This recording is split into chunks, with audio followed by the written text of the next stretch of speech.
L'élection présidentielle, elle était gagnable pour vous, pour les Républicains? Que oui. Que oui. Est-ce que tu peux nous dire aujourd'hui, franchement, si François Fillon, c'était le meilleur candidat? C'était pas mon choix de départ.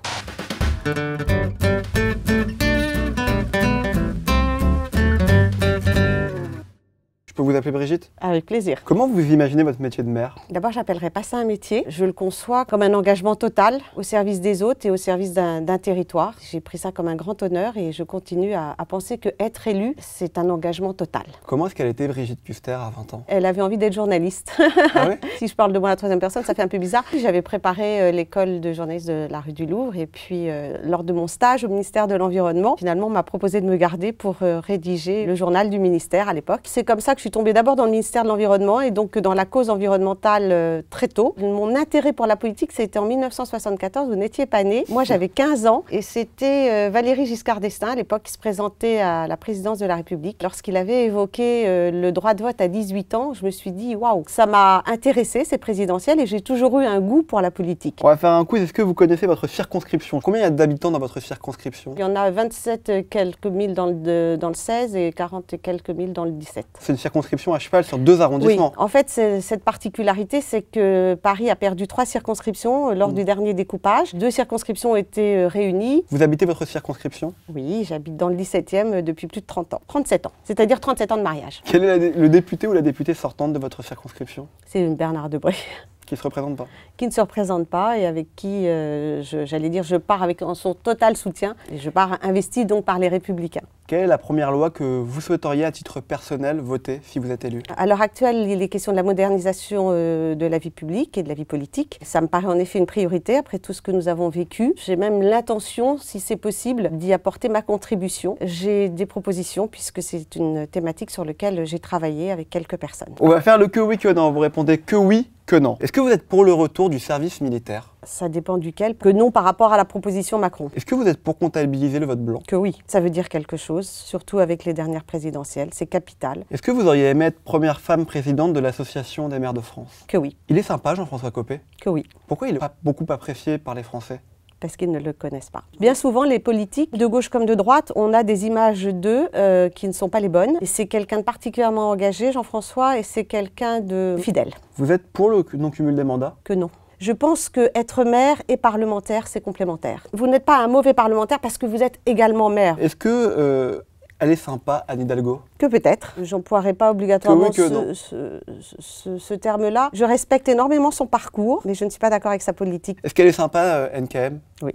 Vous pourriez faire autre chose que de la politique aujourd'hui? Je pense que la politique, voilà, elle est en moi et que j'ai envie de continuer à m'engager pour les autres. Est-ce que vous avez déjà rempli votre déclaration d'impôt cette année? Que oui, par mon mari, interposé.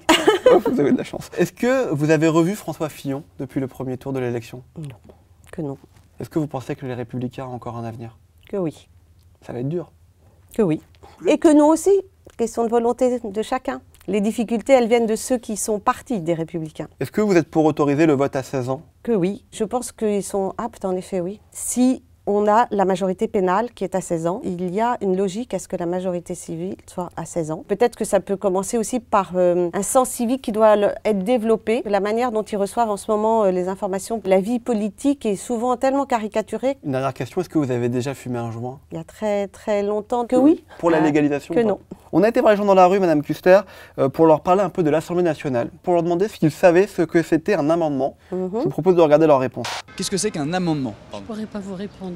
Je sais pas. Un amendement, c'est pas une proposition de loi.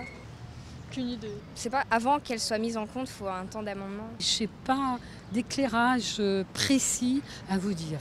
Ça les amendes. Un exemple d'amende. Non mais bon, quand on relance quête. Quelque chose qu'on passe, c'est comme une loi. Ouais. Et précisément? C'est quelque chose qu'on vote, non? C'est peut-être une précision à une loi. Ouais. Et c'est un peu flou tout ça. Hein. Et ils sont loin les cours d'éducation civique. Hein. Il y a son loi. Ça permet de modifier un texte de loi, ou une proposition de loi, ou un projet de loi. Le projet de loi, c'est celui qui est présenté par le gouvernement. La proposition de loi, c'est ce qui est présenté par un parlementaire. Je vais me permettre de vous tutoyer, Madame Kuster. C'est la séquence qui tue, ça vous dérange pas? Pourtant pas du tout. Vous pouvez me tutoyer aussi si vous voulez. Brigitte, tu l'as dit tout à l'heure, tu as commencé à l'âge de 15 ans à t'engager en politique avec les jeunes giscardiens, donc les jeunes du centre. Est-ce que si, Brigitte, tu avais eu 15 ans en 2017, tu aurais pu t'engager avec les jeunes macronistes? J'ai vu tellement de jeunes aussi être attirés vers Mélenchon pour des tas de raisons différentes. Donc je ne saurais pas dire. Je comprends qu'on puisse être attiré en revanche par... mais est-ce que je l'aurais été? Peut-être, oui. Il a tout pour séduire les jeunes. Le porte-parole du gouvernement a annoncé il y a quelques heures qu'il voulait faire venir plus de personnalités de droite au gouvernement. Est-ce que ça t'intéresserait, toi, éventuellement, d'entrer dans un gouvernement? Ce qui serait surtout intéressant, c'est que les Français donnent une majorité de droite, ce qui, en effet, faciliterait les choses pour avoir un gouvernement de droite. Je ne savais pas que le porte-parole avait dit ça, mais dans ces cas-là, s'il pouvait éviter de faire en sorte d'exploser les partis dits traditionnels, ça serait mieux. Donc tant mieux s'ils font venir des ministres de droite. Bon, je vais peut-être un peu t'énerver, mais je te demande quand même, parce que tout le monde parle de Gérald Darmanin, de Bruno Le Maire, en disant qu'ils ont fui leur famille politique, sans utiliser le mot. C'est pas un peu des traîtres? Je leur en veux beaucoup parce que ça a perturbé beaucoup l'électorat. Moi, je comprends qu'on puisse travailler de manière pertinente et intelligente avec le président de la République, mais laissons-nous déjà le temps de prouver déjà que notre programme vaut le coup d'être tenté, puisque le nôtre est quand même, en matière fiscale ou en matière sécuritaire, quand même différent d'Emmanuel Macron. Je regrette parce que ça a perturbé et ça fait croire qu'il peut y avoir une sorte d'énorme parti unique, même si le Parti socialiste doit se renouveler. Je pense qu'on a besoin d'une droite et d'un centre, pas en opposition frontale. Ce que je regrette, c'est qu'on ait sauté ces 3 semaines d'élection et que le débat projet contre projet, qui déjà a été évacué au moment des présidentielles, enfin, a eu beaucoup de mal à exister, à nouveau, on a un problème au moment des législatives, mais moi, je suis, j'allais dire, claire dans ma tête. Laissez-nous déjà arriver au Parlement. Après, moi, j'aurais aucun souci à voter des lois sur les allègements des charges, évidemment, pour les entreprises, mais par exemple, en matière fiscale, on a aussi des propositions à faire. Donc, je regrette qu'ils soient partis 3 semaines trop tôt, ou en tout cas qu'ils soient partis surtout. C'est des traîtres ou pas? C'est un mot qui est très violent. C'est leur cheminement à eux. Ils auraient dû, à partir du moment où ils étaient représentatifs de notre famille politique, peut-être l'évoquer autrement. Mais bon, en politique, chacun sa route, chacun son chemin. L'élection présidentielle, elle était gagnable pour vous, pour les Républicains? Que oui. Que oui. Est-ce que tu peux nous dire aujourd'hui, franchement, si François Fillon, c'était le meilleur candidat? C'était pas mon choix de départ. Moi, c'était Nicolas Sarkozy. Après, sans problème, j'ai fait la campagne de François Fillon et je l'ai faite à fond. Où est-ce que vous serez dans 30 ans, selon vous? Oula, 30 ans, c'est beaucoup. Avec mes petits-enfants, avec mes arrière-petits-enfants. Merci beaucoup, en tout cas, d'être venu nous voir. Merci à vous. Merci, c'est très gentil. Merci beaucoup. Au revoir.